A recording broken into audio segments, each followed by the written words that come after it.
નમસ્કાર, હું છું અંજલિ રાવલ અને તમે જોઈ રહ્યા છો ન્યૂ ભારત ન્યૂઝ. આપનું સ્વાગત છે ગુજરાત ટોપ 5 માં. વિશ્વ ફૂડ સેફ્ટી ડેના અવસરે ગુજરાતમાં ખાદ્ય સુરક્ષાને લઈને ચોંકાવનારા આંકડા સામે આવ્યા છે.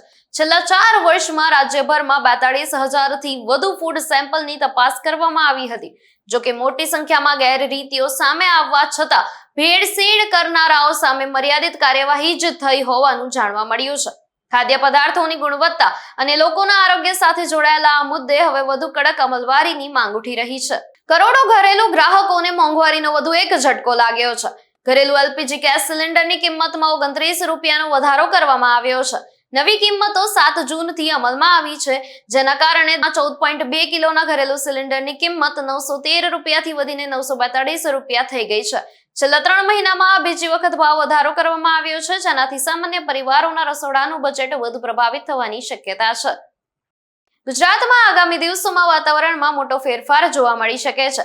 હવામાન વિભાગે રાજ્યના અનેક વિસ્તારોમાં ગરમી અને ભેજ વચ્ચે હળવાથી મધ્યમ વરસાદની શક્યતા વ્યક્ત કરી છે. કેટલાક જિલ્લાઓમાં વાદળછાયું વાતાવરણ રહેવાની સાથે છૂટાછવાયા વરસાદી ઝાપટા પણ પડી શકે છે. તો બીજી તરફ ભેજનું પ્રમાણ વધતા લોકોને ઉકળાટનો પણ સામનો કરવો પડી શકે છે.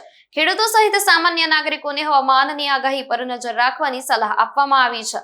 ગુજરાતમાં રાજ્યસભા ચૂંટણીને લઈને રાજકીય ગતિવિધિઓ તેજ બની છે.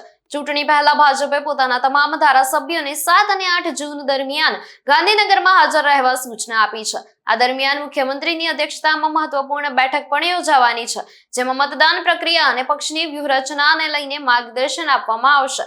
રાજ્યસભા ચૂંટણીમાં કોઈ પણ પ્રકારની ગેરસમજ કે ગેરહાજરી ટાળવા ભાજપ દ્વારા વિશેષ આયોજન કરવામાં આવ્યું છે. સુરતના ચોક બજાર વિસ્તારમાં થયેલા રહસ્યમય ડિમોલિશનને લઈને વિવાદ વધુ ઘેરો બન્યો છે. સ્થાનિકોના જણાવ્યા મુજબ 3 દિવસ દરમિયાન અંદાજે 106 મકાનો તોડી પાડવામાં આવ્યા, જેના કારણે અનેક પરિવારો બેઘર બન્યા હોવાના આક્ષેપ થયા છે. સૌથી મોટો સવાલ એ છે કે આ કાર્યવાહી આખરે કયા વિભાગે કરી તેની સ્પષ્ટતા હજુ સુધી થઈ નથી. કતારગામના ધારાસભ્ય વિનુ મોરડિયાએ પણ તંત્ર પાસે જવાબ માંગતા સમગ્ર મામલે પારદર્શક તપાસની માંગ કરી છે. આવા જ વધુ સમાચાર જોવા માટે જોડાયેલા રહો ન્યૂ ભારત ન્યૂઝ સાથે. નમસ્કાર.